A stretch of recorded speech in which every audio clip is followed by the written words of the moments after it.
Recording in progress. Assalamualaikum warahmatullahi wabarakatuh.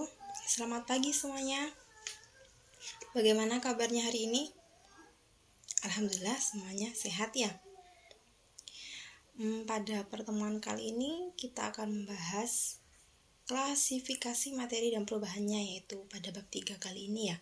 Sebelum ke pembelajaran, sebelum ke kita membahas materi, mari kita berdoa terlebih dahulu. Silakan ketua kelas dipimpin doanya.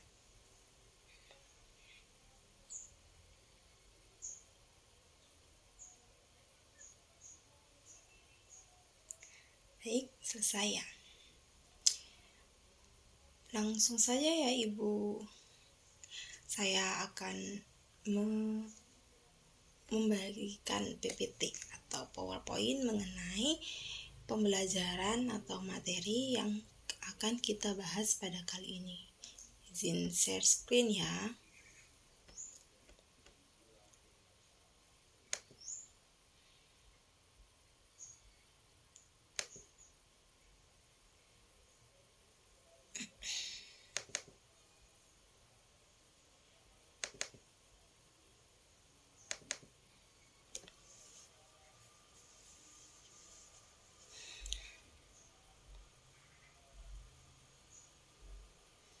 Apa sudah terlihat?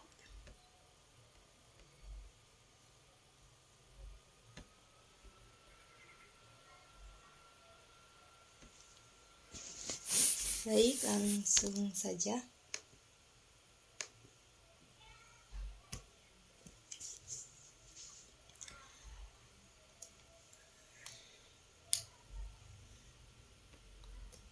Klasifikasi materi dan perubahannya ya. Pada bab 3 kali ini KD 3.3. Langsung, apa sih materi? Materi adalah sesuatu yang mempunyai massa dan menempati ruang. Kemudian klasifikasi materi di sini terdapat 3, yaitu padat, cair, gas.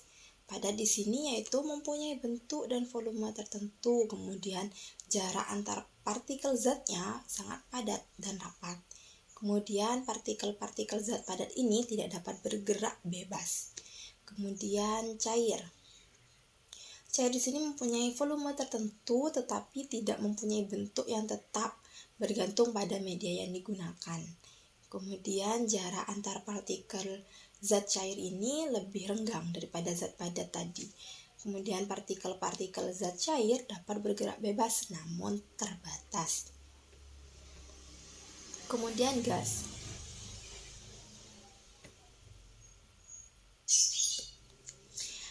Gas di sini ya, zat gas ini tidak mempunyai volume dan bentuk yang tertentu. Kemudian jarak antar partikel gas sangat renggang sekali. Partikel-partikel gas ini dapat bergerak sangat bebas, tidak terbatas untuk partikel zat ini sendiri. Kemudian di sini ada perubahan wujud benda. Di sini ada menyublin, mengkristal, menguap, mengembun, mencair, membeku. Di sini jika dimulai dari menguap ya. Menguap di sini dari zat cair ke gas, di mana zat cair ini memerlukan kalor agar bisa menguap menjadi gas. Kemudian mengembun ini kebalikannya dari gas menjadi cair, di mana zat gas ini melepas kalor, jadi dapat mengembun menjadi cair atau menjadi zat cair. Kemudian mencair di sini dari zat padat ke zat cair, di mana zat padat ini memerlukan kalor atau panas agar bisa mencair. Kemudian membeku kebalikannya, membeku ini dari zat cair menjadi zat padat, di mana zat cair melepaskan kalor agar bisa menjadi zat padat. Kemudian menyublim di sini juga memerlukan kalor, yaitu dari zat padat menjadi gas. Kalau mengkristal ya, yang terakhir ini kebalikannya dari menyublim, di mana dari zat gas menjadi zat padat, di mana zat gas ini melepas kalor kemudian dapat mengkristal dari zat gas menjadi padat. Dari zat gas ini melepas kalor menjadi zat padat. Oke, selanjutnya unsur, senyawa, dan campuran. Di sini ada yang dari tadi materi ya. Materi di sini dibagi menjadi dua, yaitu terdapat dua yaitu zat dan campuran. Kemudian zat di sini dibagi dua lagi menjadi unsur dan senyawa. Campuran terbagi dua, yaitu campuran homogen dan satunya campuran heterogen, di mana campuran homogen ini yaitu larutan dan campuran heterogen yaitu suspensi dan koloid. Oke, selanjutnya di sini unsur ya, kita membahas unsur. Unsur merupakan zat tunggal yang tidak diuraikan lagi menjadi zat yang lebih sederhana dengan proses kimia biasa. Contoh unsur di sini yaitu aluminium, aurum, kalsium, tembaga, besi, natrium, Na, timbal, timah, oksigen, hidrogen, karbon belerang, fosfor, nitrogen, dan iodin. Itu contohnya unsur ya. Kemudian sifat-sifat unsur itu ada logam, non-logam, dan semi-logam. Di sini sifatnya yang logam, penghantar listrik dan panas yang baik atau disebut dengan konduktor. Kemudian mengkilap, kuat, dapat ditempa dan dibengkokkan. Kemudian logam ini titik lelehnya tinggi.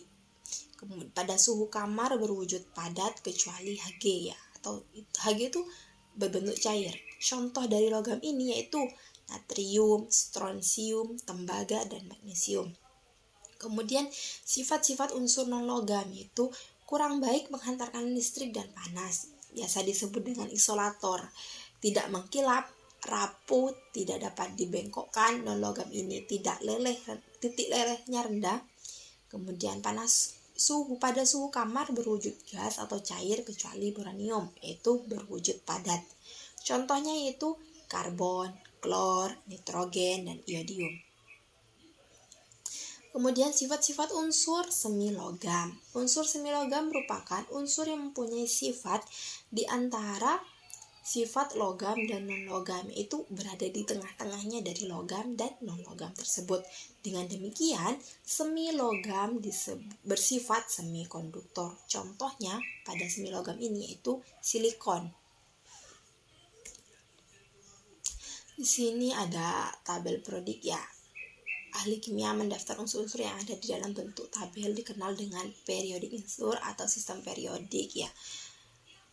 Kemudian di sini terdapat penjelasan mengenai senyawa.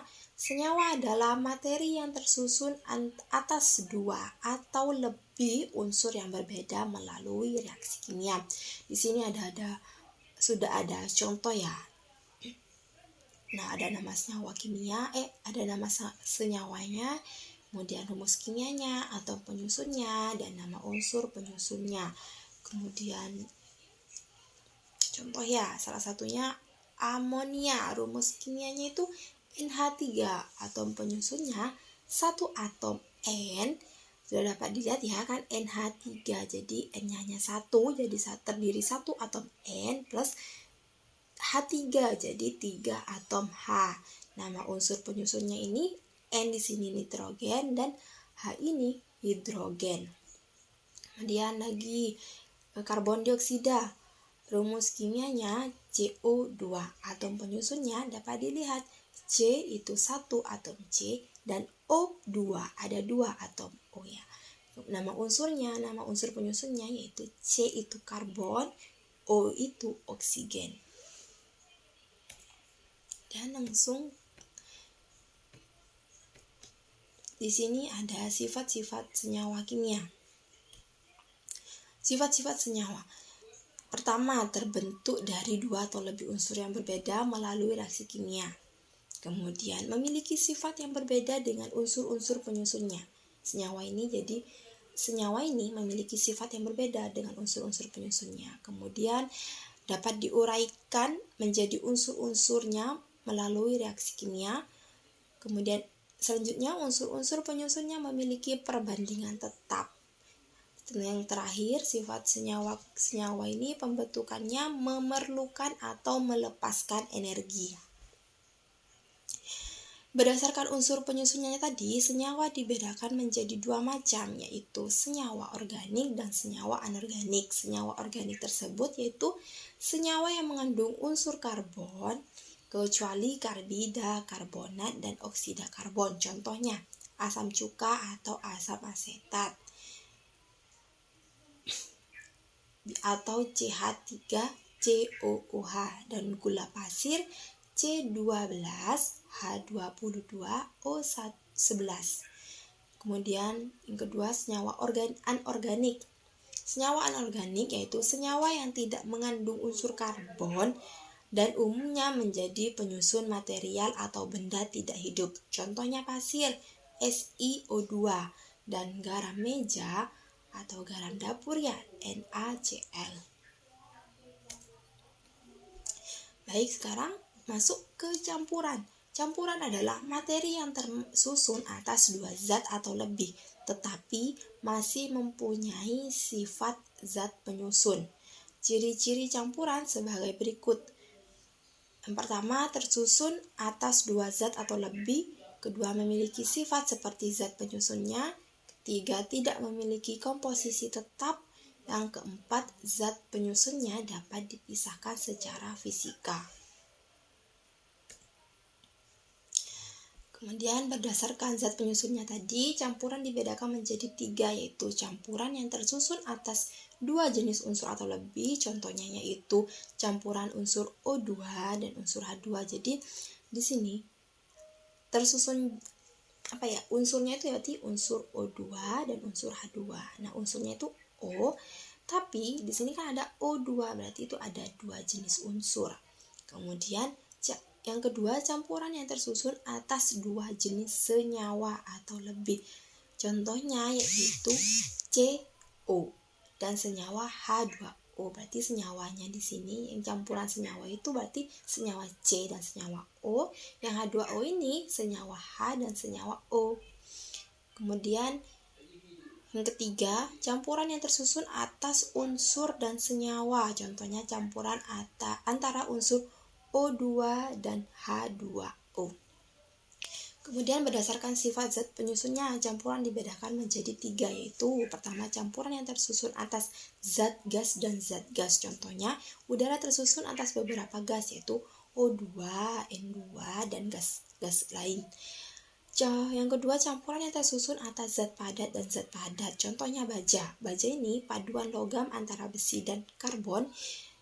Kemudian contoh juga kuningan. Nah, kuningan ini yaitu paduan logam antara tembaga dan zinc. Yang terakhir, campuran yang tersusun atas zat padat, zat cair.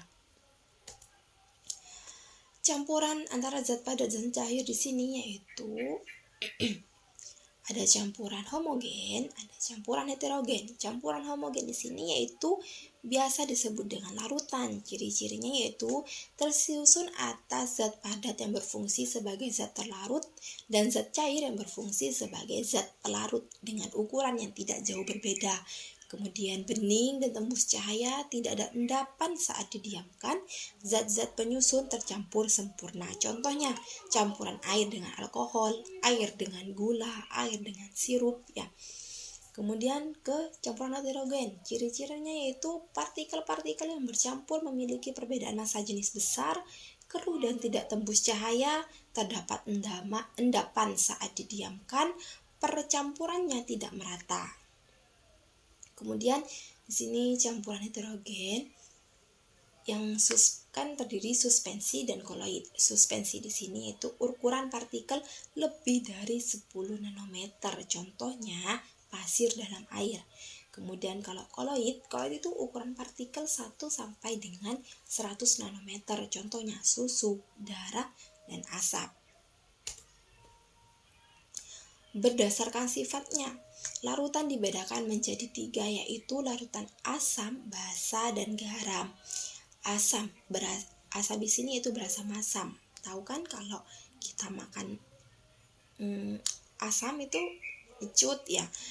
Kemudian bersifat korosif, memerahkan kertas lakmus biru, menghasilkan ion H+ saat dilarutkan dalam air, memiliki pH kurang dari 7, Contohnya yaitu HCl, HNO3, dan H2SO4. Kemudian basa. Basa di sini berasa pahit, bersifat licin, membirukan kertas lakmus merah ya.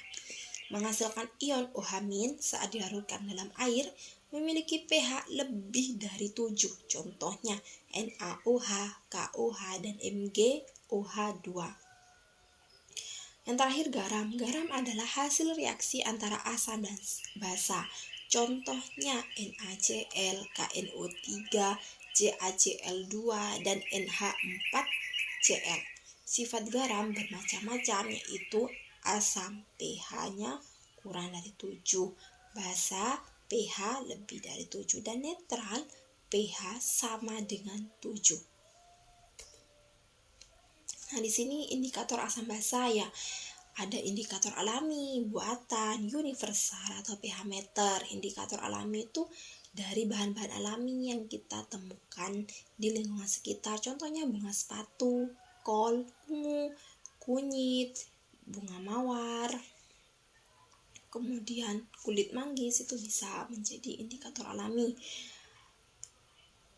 Indikator buatan, contohnya metil merah dan fenoflatein. Indikator universal yang bisa kita bisa ditemukan di lab IPA yaitu contohnya kertas lakmus.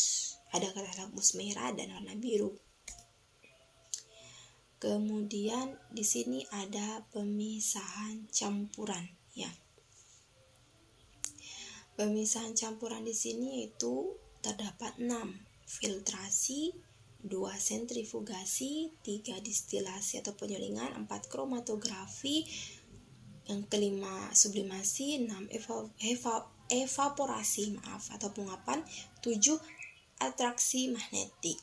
Tapi di sini pemisahan campuran akan Ibu jelaskan pada pertemuan selanjutnya ya, atau pertemuan setelah kita melakukan praktikum ini. Pada pertemuan selanjutnya kita akan melakukan praktikum indikator asam basa, yaitu kita akan menggunakan indikator alami ya. Insya Allah bisa dilaksanakan pada minggu depan atau pertemuan selanjutnya. Dan untuk pemisahan campuran Ibu akan menjelaskan kembali setelah kita melakukan praktikum indikator asam basa. Sampai di sini apakah ada pertanyaan?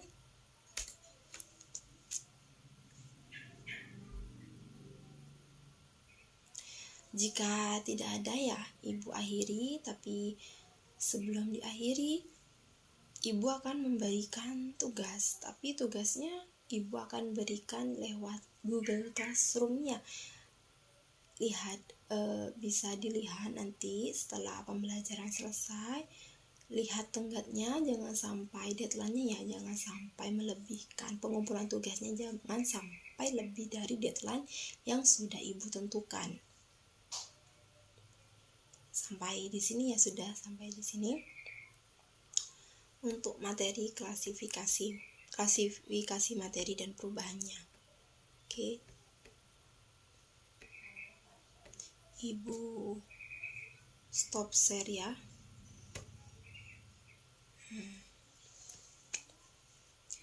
Baik.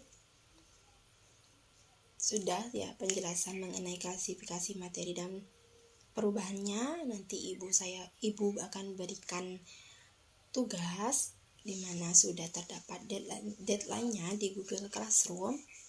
Dikerjakan dengan baik secara individu. Jadi dari tugas itu Ibu dapat melihat apakah kalian sudah mengerti mengenai materi yang Ibu jelaskan ini. Saya akhiri ya, Ibu akhiri. Semoga ilmu yang Ibu berikan, yang kalian dapatkan bisa bermanfaat. Wassalamualaikum warahmatullahi wabarakatuh.